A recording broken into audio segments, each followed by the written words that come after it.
Good morning, y'all. Can you hear that dull roar in the background? That's the Gulf of Mexico churning. I haven't been down to see it, but I bet it's pretty mixed up right now. But here in the garden, everything's either dying off or coming back to life. I was going to show y'all my Cecile Brunner roses. I cut them back maybe about 2 months ago, and that was the best thing for them. Because look at this precious little rose. It's just covered in buds, and I'm expecting it to, well, let's see if I can burst forth. Well, let me just get in closer on this one. It smells so good, and it really wants to live, which of course I need to have, otherwise it doesn't belong here. The Salvia is growing back. I cut it down to the ground, and now it's just coming back in full force. Oh, those jewels of opar seeds that I threw out, some of them are growing. It looks like they're even going to bloom.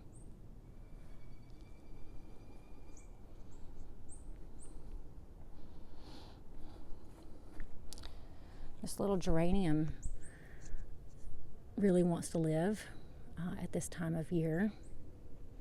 I had to cut a lot of things back yesterday. All the vinca was looking sad. So now this is like really a denuded area. I potted up some snapdragons and some violas in these little pots right here, but they're not really full yet either. And look at this lemon balm. Y'all, lemon balm really likes living down here. I cut that down to the ground maybe a week ago. And this is short ruellia. It's like a Mexican petunia. They have blue and pink flowers on them. So those should be blooming soon. They look pretty happy now that they're not covered in the lemon balm. I wanted to show y'all something cool that I've been doing. I'm going to take a cutting from this Mexican bush sage. Have y'all ever rooted cuttings? It's super easy. I'm just going to cut one right here. You choose about a 6-inch spot, and you cut right under the leaves, because that's where the hormones are. So I'm going to just cut that. And later I'm going to show y'all how I root it. And I'll show you some failure too. Look at this. I don't know what's going on with this nasturtium. It looks a little anemic. See how yellow those leaves are? I'm thinking I need to feed it. So I'm going to do that. Everything here was just looking sad and pathetic. So I thought, you know what? I'm going to cut it down to the ground, and if it comes back, great. And if it doesn't, that's fine too. I'm not going to yank it out. So whenever you see something sad, don't be afraid. Cut it down to the ground, give it another chance. And if it doesn't come back, well, it wasn't meant to be. So you can see the frost. I don't even know if it did get cold. I don't know if it froze, but see how this one is still somewhat all right, but look how grizzled and icky that looks. Yuck. So what I decided to do is I decided to cut this one down so you can see how green and pretty it is, because that stuff wasn't hit, but this was hit. And I don't know if we're going to have another frost, so I don't know which one's better. I'm experimenting to maybe leave the ugly gross stuff on and let the frost hit it and still protect the stuff under it, or to go ahead and cut it off and let it start regrowing. So this is an experiment in that. You can see the nasturtium over here. They don't look that great either. But I haven't fed anything because I don't think you're supposed to feed things in the wintertime, but I really want that nasturtium to grow fast and better. So, the seeds that we planted are coming up. You can see here is a poppy seed, poppy plant. And then I've got some nasturtium coming up here. Look how cute they are. So in those 4 quadrants of the circle garden, those will be popping up. And I'm going to keep cutting back the lemon balm because it's just happier than it needs to be. The armadillo has stayed out of here. These ugly bricks have done the job.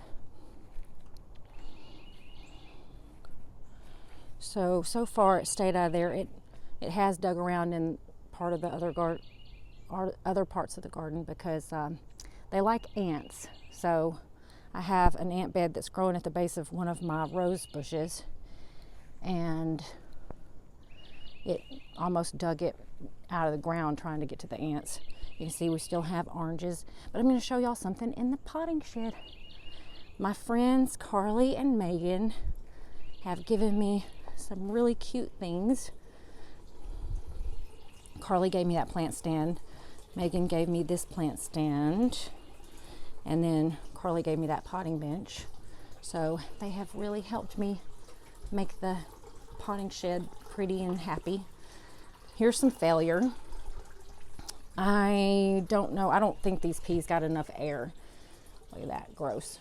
This is the first time I've tried to grow peas like indoors. I think I needed a little bit more air circulation in here. I should have put that fan in here, but I didn't. So I've learned my lesson. Next year, now that I can keep the deer out of the backyard, I'm going to plant peas outside, and I'm going to plant a ton of them, ton more. But I'm just going to show y'all, this is how I make more plants. I have taken cuttings from my Salvia and from my Mexican sage, and then I tried this. You can see this is some failure. Only 1 out of 6 is making it. This is one that I've never tried before. I don't really know why that didn't work. I did put rooting hormone on that, and maybe you shouldn't do that. I didn't put hormone on these, and when I've had success, that's when I haven't put hormone on them. So it's one extra step that you can avoid, and maybe it doesn't really help. Here's that cutting. I'm about to strip most of the leaves off of here, and then I'll show you what I'm going to do with it. So here it is now, and I've cut all the leaves off. I've popped the top off and left 2 leaves on and cut the ends of them because I don't want it to be putting energy into feeding these leaves. I just want it to put in energy into making roots. I've already got wet potting soil here, and I took a pencil and put a hole in it. So now all I have to do is stick it down in there as far as it'll go, and then I'm just going to press the soil around it. And every day I'm going to mist it, not keep it super wet, but mist it. And if any of them get limp, I'm just going to throw those out and start over again. But that's it. I mean, it doesn't take any time at all, and it's not much of an investment of time or energy, and you got new plants if it works. So I keep these like out of the sun. I keep them on the right here where the sun is bright, but it doesn't beat down on them because I don't want them drying out. And I just kind of push them up against this wall, and I'll leave them there until they start to show some signs of growth. And I wanted to show y'all this. This is a passion flower fruit that I bought at Publix. This is what it looks like when you get it at the store. I've cut it open. It was $3.79, so kind of expensive, but you know what? If you treat it like a packet of seeds, that's not very much. So what I'm going to do is I'm going to suck the goo off the seeds, and then I'm going to, the seed coating is really hard. So what I'm going to do is I'm going to take sandpaper and just kind of nick the edges of it.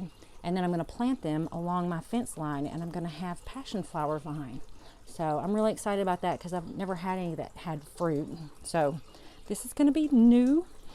And then here's what I wanted to show you about babysitting swallowtail butterflies through the winter, because this is what has happened. I'm having to take care of these. What I ended up doing is I cut the sticks and taped them to the top of this thing because they need to not be touching anything when their wings emerge. You don't want them to be inhibited by sticks or leaves. So now you can see they're hanging freely. Yeah, there, when it's like that. But now I'm going to take these inside and keep them in the house and watch for them to emerge. And I also have one, this is just an eastern black swallowtail chrysalis that you can see right here. And I'm going to take that inside too, and I'm just have to keep an eye on them. But eastern black swallowtails like carrots and fennel. So like now start planting fennel and carrots and dill and curled leaf parsley. They love these things for their larval host plants. They will lay eggs on them and have caterpillars. So here are 2 more chrysalises. These are eastern black swallowtails that I'm having to babysit this winter. Also, I wanted to show you real quick how the milkweed has got monarch caterpillars on it. There's some, I got some here.